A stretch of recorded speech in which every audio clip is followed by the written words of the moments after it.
Time to see how fast Feraligatr can speedrun through Pokemon Crystal.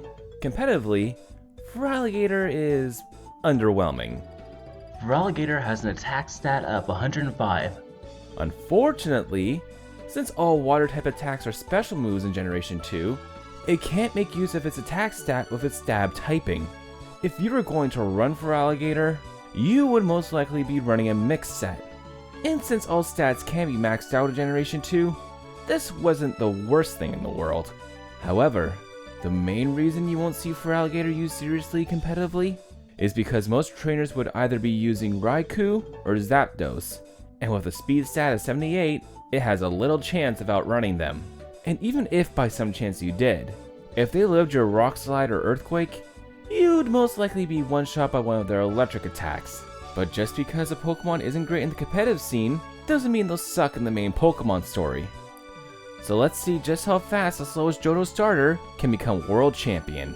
In case this is your first time here, these are the rules I set for myself for this challenge.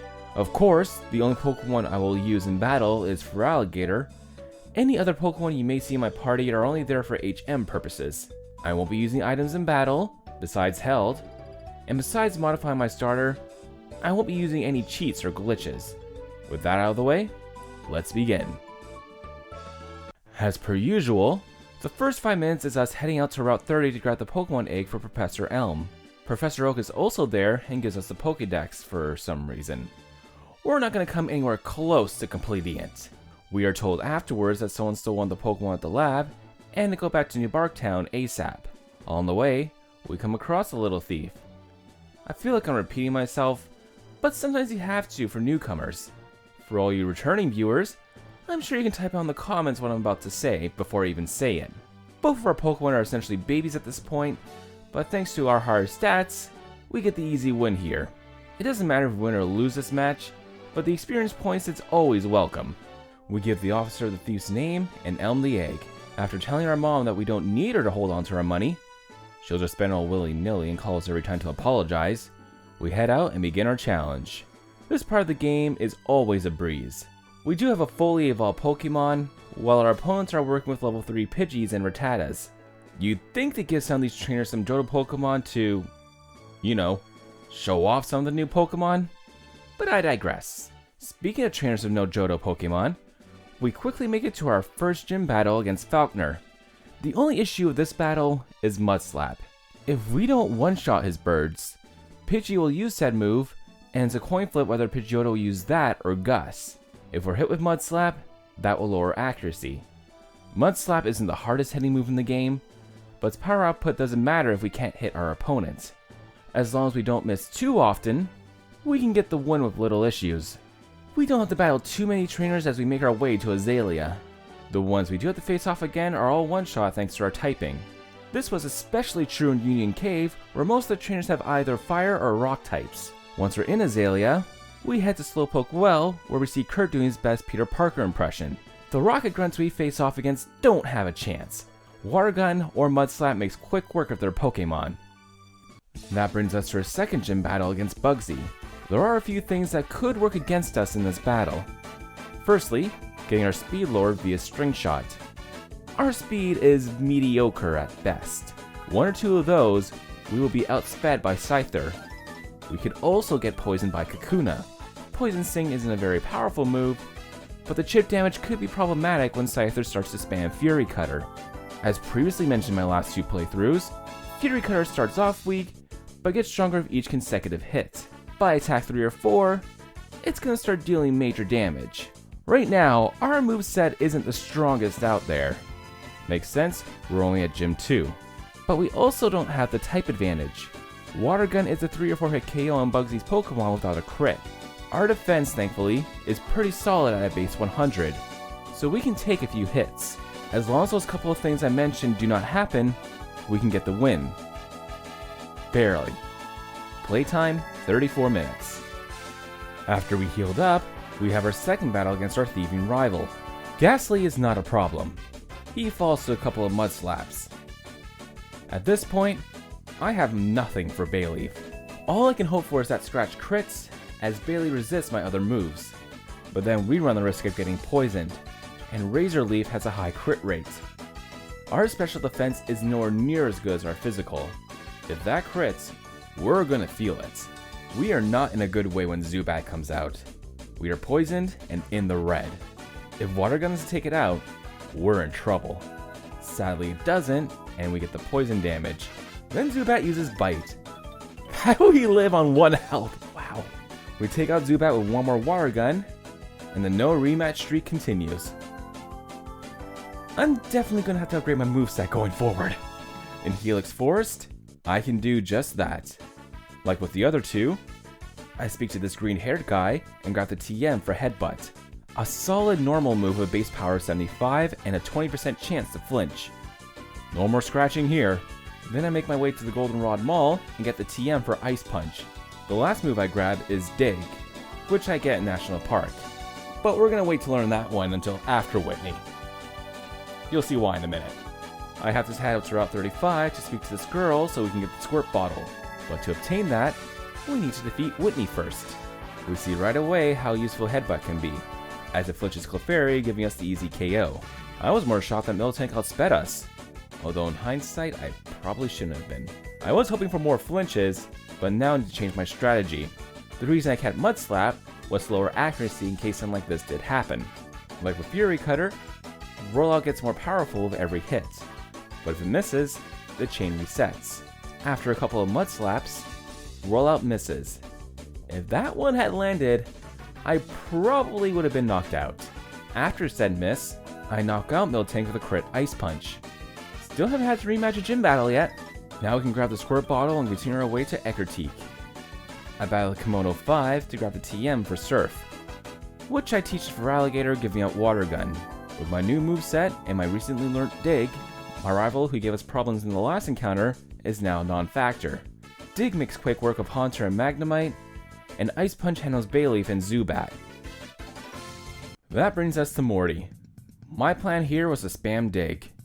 While we are underground, we cannot be touched by Curse, or just about any other move that Morty's Pokemon knows for that matter. Not that would have made a big difference. Dig one-shots Ghastly and his 2 Haunters. Gengar is the only one who lives the first attack, but instead of attacking back, it uses Mean Look, which I don't care about because I don't plan on switching out. I'm doing a solo challenge after all, not a team one. We'll win our 4th badge at the 1 hour 10 minute mark. The next couple of gym battles come one after the other. That's once I planned the lighthouse and spoke to Jasmine.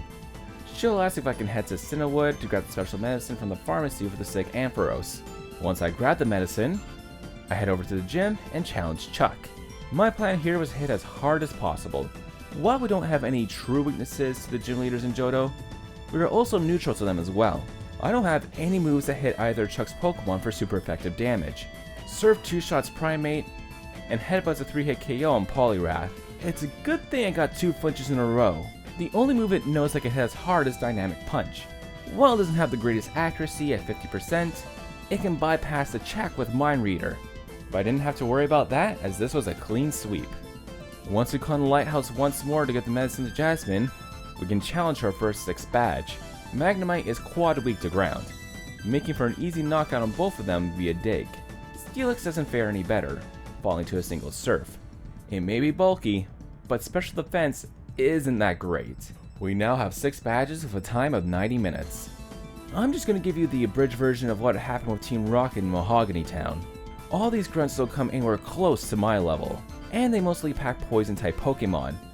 Dig makes quick work of them, and Ice Punch handles all the Zubats flying around. Even if I didn't have Dig, Surf does the job just as well. With Team Rocket out of the picture, we can challenge Price. I use the Headbutt strategy for the Seal line. Even if I don't get any flinches, his Pokemon don't really know anything that can hit me super hard. At worst, I'll get a Speed Drop from Icy Wind.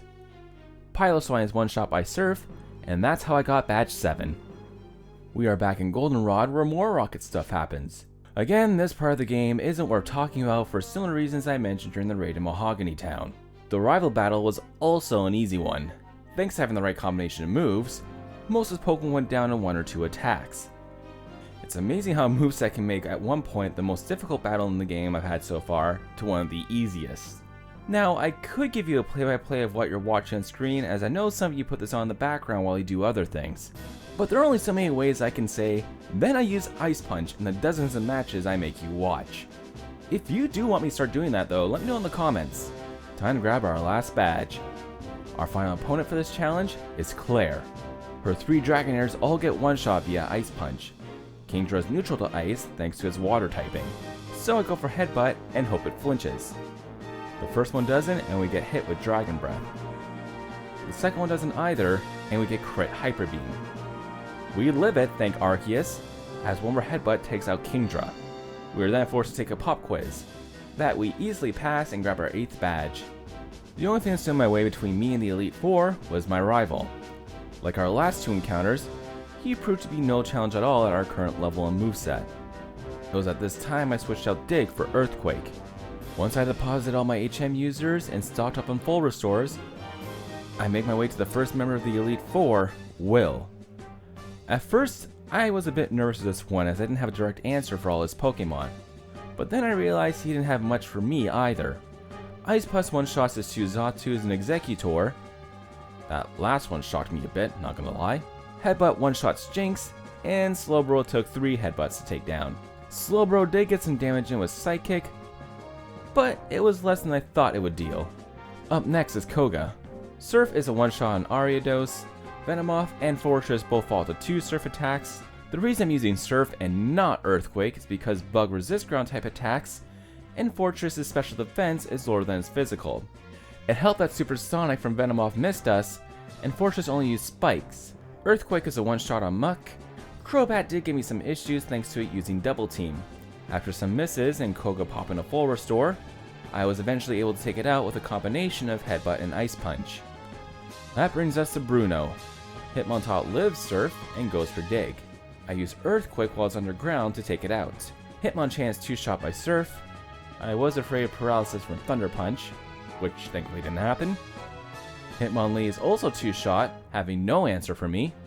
Machamp also takes 2 attacks, but if that cross chop had crit, I probably would have lost. Onix is 1-shot to no one's surprise. Last up is Karen. Surf dealt less damage than I thought it would to Umbreon, so I try attacking on the physical side my next turn.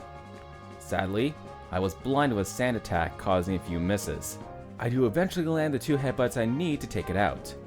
Vileplume is Ice Punch and answers back with Petal Dance. It does enough damage to the point where I knew an attack from one of our other Pokemon could potentially take me out. Vileplume falls to our next attack. Gengar is 1-shot via Earthquake, Murkrow falls to a single Ice Punch, and Houndoom is ended with a single Surf. Really glad nothing else missed after I took out Umbreon. That leaves us with our final challenge, the champion, Lance. Gyarados barely takes the first headbutt and attacks us with Flail. It didn't do much. One more attack finishes the job. All 3 of Lance's Dragonites are knocked out from a single Ice Punch to the face. Aerodactyl outspeeds us and uses Ancient Power. And it gets the power boost as well. But Surf still manages to take out Aerodactyl thanks to a crit. Charizard also falls to a single Surf, and folks, we are the new Pokemon League champion. Time, 3 hours, 10 minutes. The fastest so far, and I had to rematch no one. I could end it here, but I know there's still one more trainer you want me to take on. Very well, but first, we have to collect 8 more badges. I hate repeating myself, but like I mentioned, this could be the first video of mine that you've ever seen, so here we go. Most of the gym battles in Kanto aren't worth talking about. The first 7 don't even have full teams of 6, and their levels are around the same as the Elite Four. The only other story thing we kinda have to do is get the machine part from the Rocket Grunt, but that takes all of 10 minutes at most. I do grab the leftovers in Celadon as well. That will come in handy for the last 2 battles. The only trainer that is worth talking about is Blue. Pidgeot lives Ice Punch and uses Mirror Move to do the same thing to us. We don't get frozen today, and finish it off with another attack. Exeggutor is taken out with a Headbutt Ice Punch combo. Alakazam is 1-shot by Earthquake. Blue's Gyarados takes 3 headbutts to take out, and we get 2 flinches in a row. Again. Getting a lot of those actually. Rhydon is easily swept away with a single Surf, And after landing an extreme speed on us, Arcanine falls to a single surf. The perfect streak continues. Of course, we only have one battle left, and this time, we're coming in at a severe disadvantage. I switch out Headbutt for Dynamic Punch, and give Feraligatr every rare candy I have, and challenge Red. Of course, leading is Pikachu. And it outspeeds us. I need Thunder to miss, or Charm to not lower my attack. I need all the health and power I can get to take out his remaining Pokemon. At this point, Feraligatr does have leftovers to help with recovery. If Charm or Thunder misses, we can one-shot Pikachu with Earthquake. Venusaur comes out next, and I need either a crit or a freeze here. If none of those things happen, I will be one-shot from Solar Beam. That gives me 2 chances to make one of those 2 things happen. If that doesn't happen, Solar Beam will be a one-shot, and it doesn't have to crit either. But if Ice Punch crits Venusaur, we can take it out in 2 attacks. Ideally, I will want to crit Espeon as well, as a crit Earthquake will most likely be a one-shot. But I know the chances of getting 2 or 3 crits in a row are very slim. In the footage you see here, I got 2 in a row on Venusaur, so I wasn't banking on a third. Earthquake is a 2-shot on Espeon, but 2 psychic attacks puts us in the red. With Snorlax, I need some things to happen. Dynamic Punch needs to land, and Snorlax needs to hit itself in confusion. Otherwise, it'll take me out with Body Slam. If it hits itself, I can finish it off with Earthquake.